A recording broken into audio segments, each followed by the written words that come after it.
Hey, Ag Teacher Thoughts here, coming at you with another video.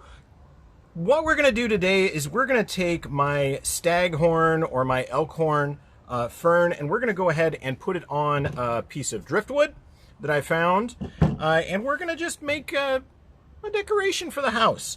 So this is how I got my staghorn, was in a little pot like this. Staghorns are an epiphytic fern, so they actually don't need potting soil, so they can grow just perfectly fine on pretty much anything. Sides of houses, power lines, roofs, trunks of trees. And that's why in some areas these are considered an invasive species and they're not legal to possess.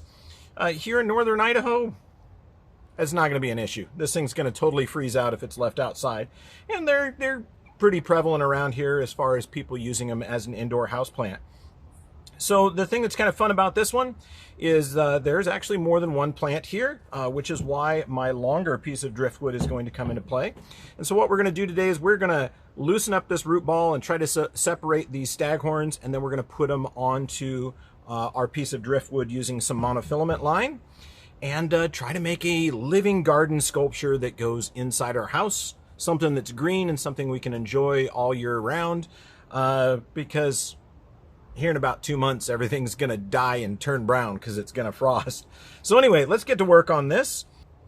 So I have a couple tools today. I have my monofilament line, I have a pair of bud trimmers, I have my driftwood, and then I have my staghorn fern. So the first thing that we're going to have to do with our staghorn fern is get it out of its pot and try to get these individual plants separated out.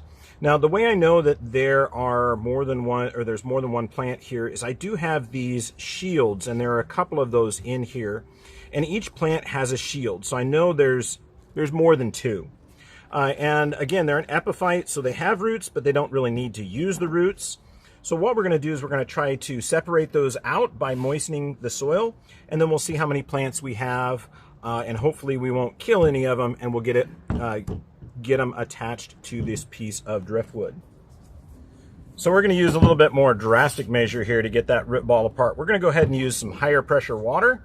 So I'm going to put that root ball on its side, and we'll see how well this works. I'm going to wash all that potting media off of there to try to expose those roots. Well, that proved a little bit tougher on that roots than I had planned. So we're going to go ahead and go to the next method, which is to manually separate them. So I'm going to come in and see if I can try to find spaces in between and just gently work the root ball apart and try not to damage my plant.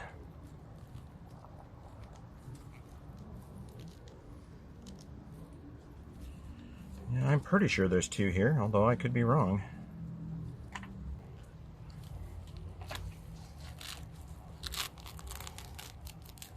Sometimes as plant people, we have to be a little brave and take a stab at doing something even when we may not fully understand the plant.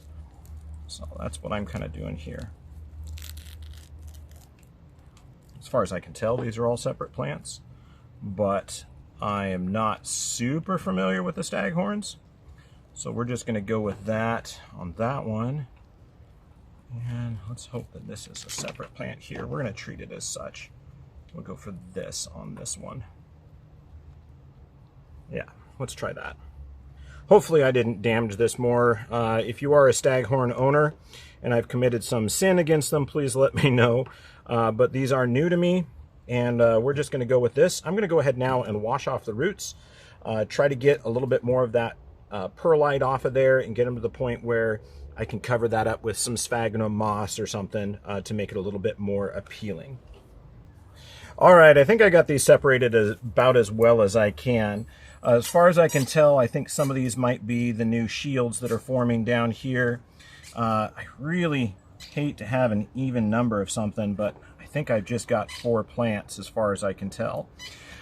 So with this, I'm going to leave some of the root mass down here. I've been on my research, I found out you really don't have to totally remove that because this shield will cover the whole thing as it grows, and that shield also acts as a kind of a way for that plant to receive nutrients. So what we're going to do is we're going to just put these on our wood now and kind of see how we like them on there. And actually, looking at this, I kind of like this arrangement where we have small, large, small, large. So I think that's how we're going to arrange them on here. I think we'll go ahead and just do it. Just do it like that. See what... Oh, and there's the shield leaf back here. Yeah, that's kind of neat. I'm going to go ahead and put that like that. Face that up. We're going to put another one here. We'll tie this one in here, see how that goes. See if that starts to bind to the wood. We'll come in here with this one. We'll put this one about here, and then we'll finish it off with this one right down here. So again, I'm completely new to these, so I really don't know if I'm doing this 100% correct, but we're going to go for it, you know? Nothing like trying something for the first time. So I think I'm going to use, I want to elevate this up so I can work around it and just wrap the string rather than try to do a whole bunch of different knots. That was something else that I learned, is that can be helpful. Okay, so let's find something to put this up a little bit. Hey, what would a garden be without a couple of bricks? There we go. These will work nicely. We're going to just space this out so we can wrap our monofilament up here. I'm going to wrap over the top of those roots, and hopefully they will start attaching and growing into that wood. So we're going to try to keep this wood moistened to encourage them to do that. So go ahead and start. Always got to start with a knot. So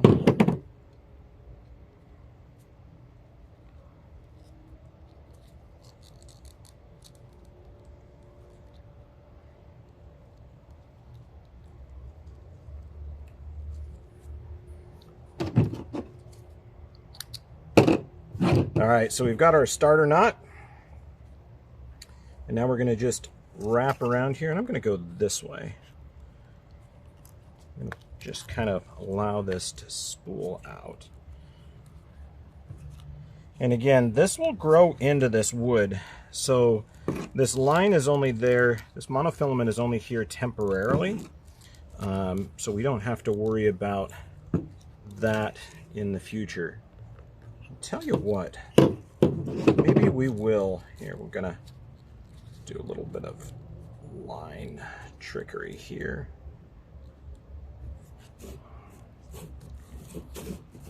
We will kind of try to get this to stay latched down. I'm just giving that line a twist and forming a loop and then pulling it in there. So that's pretty secure on there.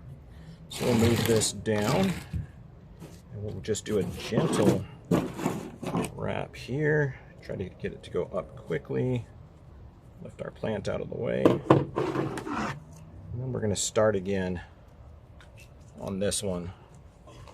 Just passing that monofilament under, holding that in, trying to get that line taut.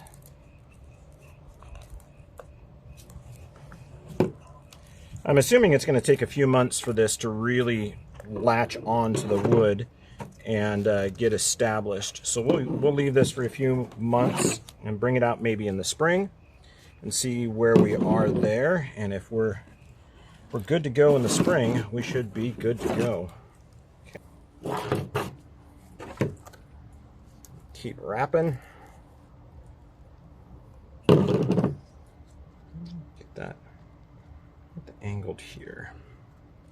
Maybe we'll angle it off that way. It kind of looks like it almost wants to go that way.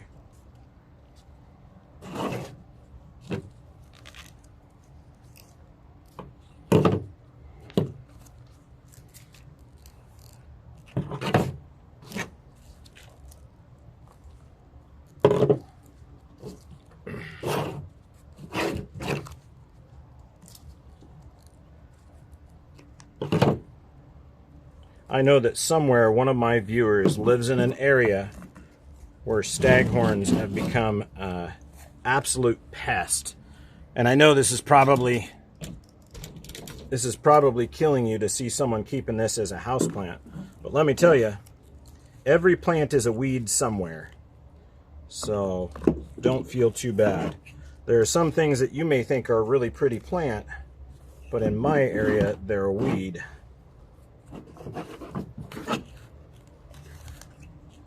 Okay, let's keep going on that.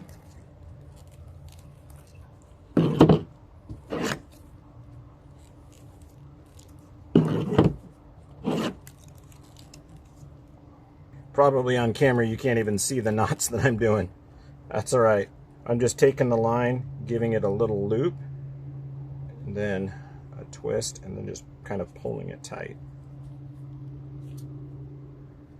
Trust me, there's monofilament there. All right, so there we go. We got our staghorns mounted on our piece of driftwood. Now I'm going to go ahead and put some hooks on the back of this and hang it on my wall near a nice sunny window. And then I'm going to continue to water them with some nice water in a spritz bottle. Spray them every once in a while. And then probably once a month or so, I will feed them with a soluble fertilizer. So it's going to take a little bit for them to root down there. I see that one's a little loose. I'll fix that one later. But anyway, hope you learned something today. These are staghorns. They're an epiphytic fern, and they're really neat when they get growing. Hope you learned something. Ag Teacher Thoughts out.